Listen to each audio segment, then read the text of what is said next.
मेरे प्रिय दर्शकों, आप सबों का मेरे इस वीडियो में तहे दिल से स्वागत। आज का चिंतन वाक्य, आत्मविश्वास सबसे अच्छा साथी है। यदि आप में आत्मविश्वास है तो अन्य साथी की आवश्यकता नहीं होगी, आप अपने लक्ष्य तक पहुंच पाएंगे। इसलिए आत्मविश्वास बहुत ज़रूरी है। आप लक्ष्य को पहुंचने के लिए जो प्रयत्न करते हैं तो आप में आत्मविश्वास की आवश्यकता होती है, और जिनके पास आत्मविश्वास है वही सफल हो जाते हैं। अब आज का ध्यान योग के बारे में कल के वीडियो में मन की चंचलता के विषय में एवं उसके नियंत्रण की कुछ बातें बताई गई थी। तो अर्जुन के मन में भी इन सवालों को सुनकर मन में कुछ और सवाल जागृत होती है और उनको लगता है कि मन को वश में करना असंभव है। तो श्री कृष्ण से कहते हैं, हे नाथ, आप ही कृपा करके इस मन को खींचकर अपने में लगा लें तो यह मन लग सकता है। उन्होंने काफ़ी प्रयास किया है, फिर भी मन को की चंचलता को समाप्त नहीं कर पाते हैं। इसलिए भगवान से कहते हैं कि आप अपनी तरफ खींच लीजिए तो मन लग जाएगा। मुझसे यह बस में होना बहुत कठिन है, क्योंकि चंचलता के साथ साथ मन प्रमादी भी है, अर्थात यह साधक को विचलित कर देता है। और मन यदि विचलित हुआ तो साधना में सफलता मिलना असंभव है। यह जिद्दी है और बलवान भी है। तब भगवान अर्जुन की मान्यता का अनुमोदन करते हुए मन के निग्रह का उपाय कुछ बताते हैं। सबसे पहले तो उन्होंने उनकी माँ यानी कुंती, अर्जुन की माँ के बारे में तुलना करते हुए कहते हैं कि माता कुंती बहुत विवेकवती तथा भोगों से विरक्त रहने वाली थी। कुंती भगवान से विपत्ति का वरदान मांगी थी। जब श्री कृष्ण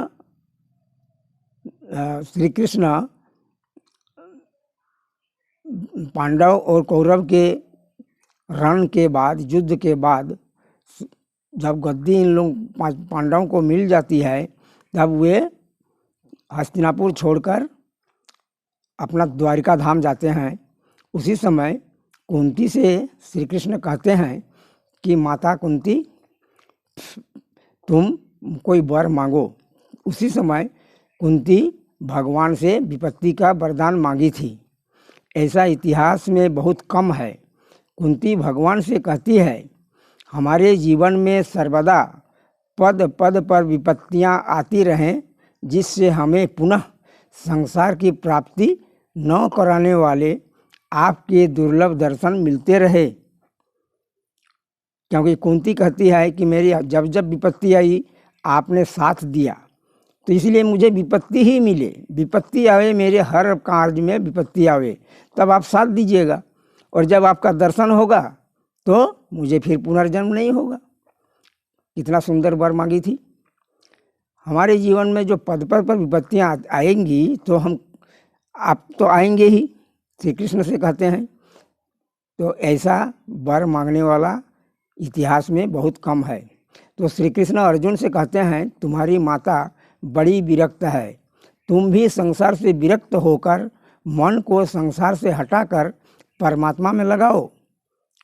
जब अर्जुन ने पूछा कि आप ही अपने तरफ खींच लीजिए, तब उसका उपाय बताते हैं कि तुम मन को संसार से हटाओ और परमात्मा में लगाओ। मन को बार बार ध्येय में लगाने का नाम अभ्यास है। इस अभ्यास की सिद्धि समय लगाने से होती है। समय भी निरंतर होना चाहिए, रोजाना होना चाहिए। आज किया, कल नहीं, परसों नहीं, फिर 2 दिन किया, फिर कभी किया, ऐसा नहीं। मतलब अपने ध्येय के महत्व तथा आदर बुद्धि होनी चाहिए। ध्येय में आदर बुद्धि होनी चाहिए कि एक न एक दिन होगा ही। इसलिए निरंतर अभ्यास करो। अर्जुन से श्री कृष्ण कहते हैं कि मन को वश में करने के लिए अभ्यास की आवश्यकता होती है, इसमें भले ही समय लग जाए। अभ्यास के भी दो भेद कहते हैं। पहला, अपना जो लक्ष्य ध्येय है उसमें मनोवृत्ति लगाएं और दूसरी वृत्ति को आने पर उसकी उपेक्षा करें। कहने का मतलब, आपका जो ध्येय है वही मनोवृत्ति होनी चाहिए उस समय, और कुछ भी मनोवृत्ति अन्य वृत्ति आते रहेंगी तो उसकी उपेक्षा कर देना है। और दूसरा, जहाँ जहाँ मन चला जाए वहाँ वहाँ अपने लक्ष्य को और इष्ट को देखें। मन जहाँ भी जाए वहाँ पर श्री भगवान को ही देखें, तो इस तरह से मन लग जाता है। अब मन लगाने का अन्य उपाय फिर बताते हैं। बोलते हैं, जब तुम ध्यान के लिए बैठोगे तो सर्वप्रथम 2-4 श्वास बाहर फेंककर ऐसी भावना भरो कि मन से संसार को निकाल दिया। मन जब संसार से निकाल दिया तो और मन नहीं आएगा। मन के बारे में और ज़्यादा नहीं सोचना है। यदि आ भी जाए तो वहाँ पर भगवान को देखो। दूसरा, भगवान के नाम का जाप करें। इसमें भी नाम उच्चारण में समय खाली नहीं जाने देना चाहिए। नाम को सुने बिना नहीं जाने देना चाहिए। और समय खाली नाम के बीच का समय, जैसे राम तो राम, ऐसा बीच समय खाली नहीं होना चाहिए। राम स्पष्ट होना चाहिए, कृष्ण स्पष्ट होना चाहिए, हरे राम हरे कृष्ण, इस प्रकार से। तो नाम को माता